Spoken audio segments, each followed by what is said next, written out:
Okay, hello. Let's get a few of these review problems done.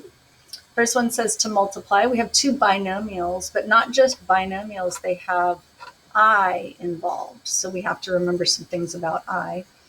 You could do this via FOIL, would be fine, but I prefer the generic rectangle. So I'm going to create a 2 by 2 rectangle because we have two terms multiplied by two terms. And we'll multiply up and to the left to fill in each box. So 3 times 4 is 12. 5i times 4 is 20i. Let's see if I can make this a little bigger for you, I guess. And then 3 times negative 2i is negative 6i. And 5i times, my phone's ringing on vibrate, annoying. 5i times negative 2i is negative 10. Here's the tricky one, I squared. Let's see that. Because I times I would be I squared. Well, we have to remind ourselves, what is I squared? Remember, let's remind ourselves about all of it. I is the square root of negative 1.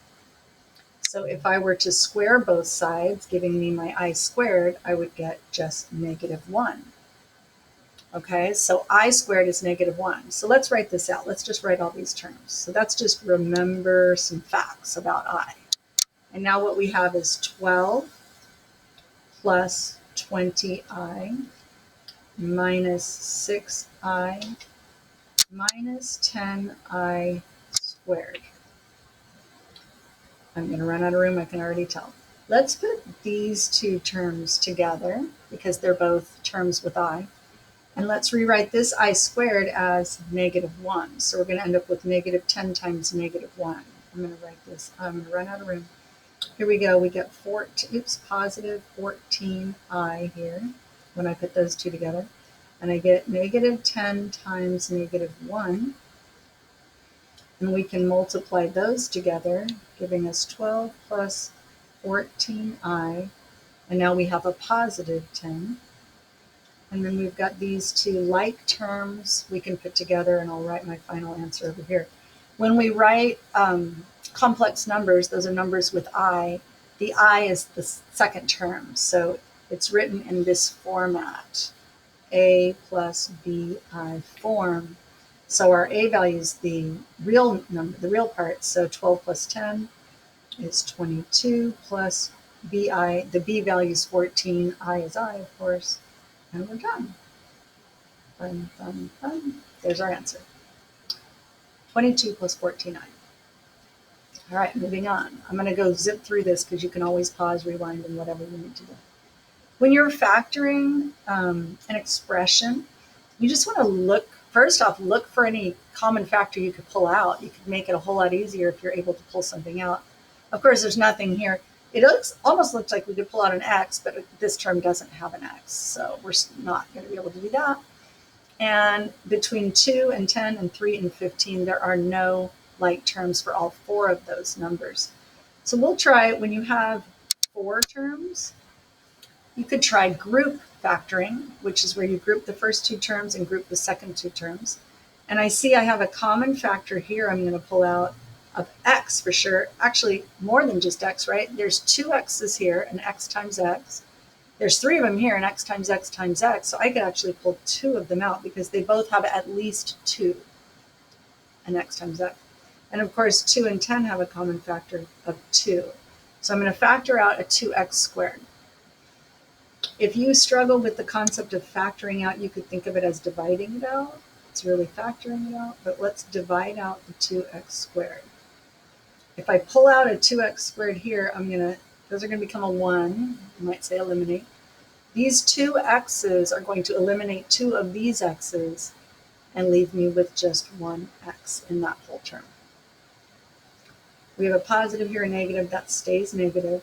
2 goes into 10 5 times, or I'm factoring 2 out of 10, and I have 5 left.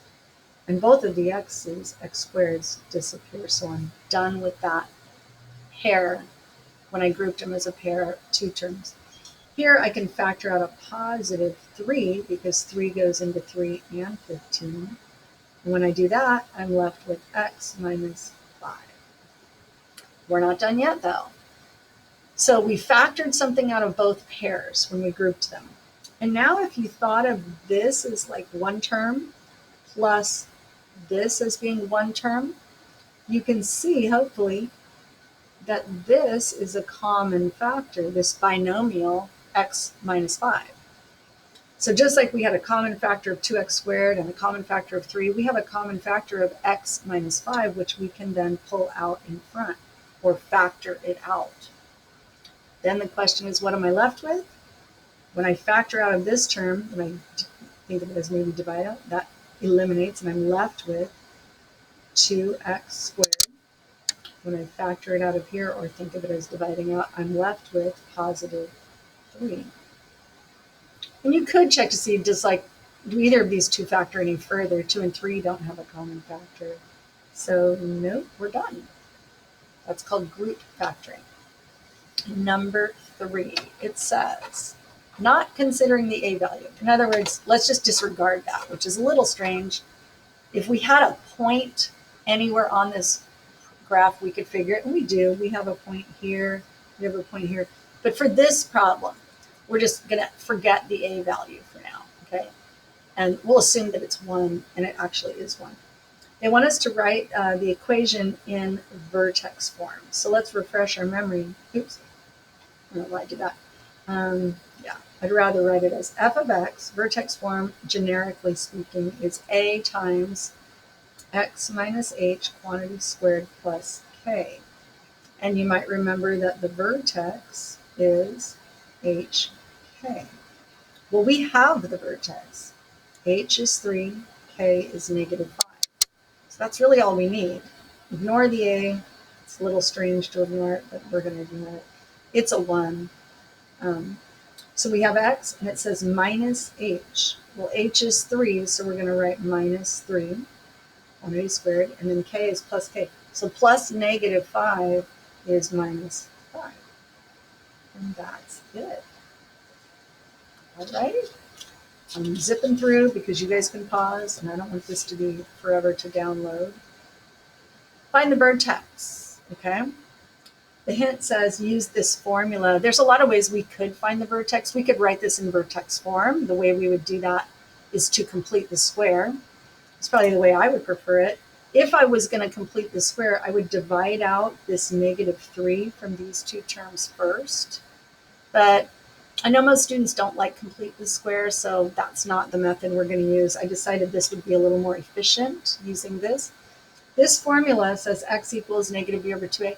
That is the x value of the vertex. And since we're trying to find the vertex, we'll write it down here, vertex. Let's find the x value by using this formula. Our a value is negative 3. Our b value is negative 12. And that's really all we need for the formula. Again, b is here, a is here. Here we go. X equals, am I on the board? Yeah. X equals negative b. Oops, b is negative, what am I doing? Negative 12 over 2 times a. Don't forget there's a negative here. I put it up in the numerator. It could be numerator, denominator, or in front of the fraction. It doesn't really matter. So 2 times a, 2 times a. So negative 12 is positive 12. So we get 12 over 2 times negative 3, and that becomes negative 2. So the x value of my vertex is negative 2. All I need, I'm halfway there. All I need is the y value. You can always take that x value and drop it. This is going to get messy. Ooh, it's really messy. Oh, there's no, what am I doing? There's no x value over there. Drop it in place. Gosh, I wish I hadn't done it. It's too messy. It's okay, here we go. Let's find the y value. So we go y equals negative 3 times x squared minus 12 times x minus 21. Again, the x value is negative 2. Drop that in, and here we go. Negative 3, I have to do the exponent first, times negative 2 squared is 4. Negative 12 times negative 2 is positive 24, minus 21. Multiply this part. Negative 12 plus 24 minus 21. And y equals, I get positive 12 minus 21. And finally, what do I end up with? 9. Oh, negative 9. Y is negative 9. And we have our vertex. All right. I feel like I want to pause for questions, but that's not going to work in a recording. Find the solutions. I love this problem because there's so many ways we could word that. We could just say solve. If it's a quadratic, we say solve. We say find the solutions. Some other related questions we might ask of this are things like find the roots. The roots are also the x-intercepts. Now, if we're doing that, we're going to write them as a coordinate pair where the y value is 0. But the process of doing it is the same as solving or find the solutions. We could also say, let's see, roots, zeros, x-intercepts, solve, find the solutions. The process is the same. There are 3 methods we could use. We could factor it. We should try factoring first because it's the most efficient, kind of the easiest. We could do complete the square. Complete the square. I don't want to take up too much square. Or we could do quadratic formula.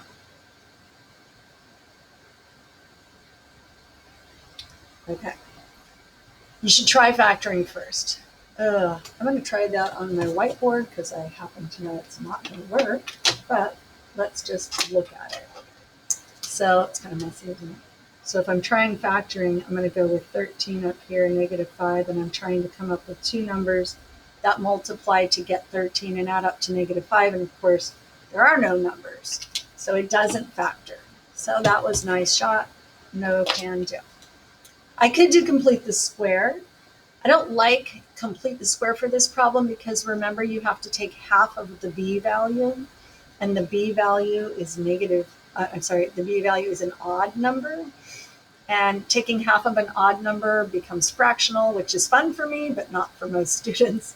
So I don't recommend complete the square if the b value is odd. So we're on to quadratic formula, and I froze up because I moved my hand, but it's still there. Bear with me while I get my board back.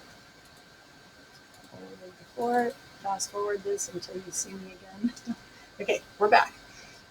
Okay, so quadratic formula is x equals negative b plus and minus the square root of b squared minus 4 times a times c all over 2 times a. I'm going to run out of room, I can tell.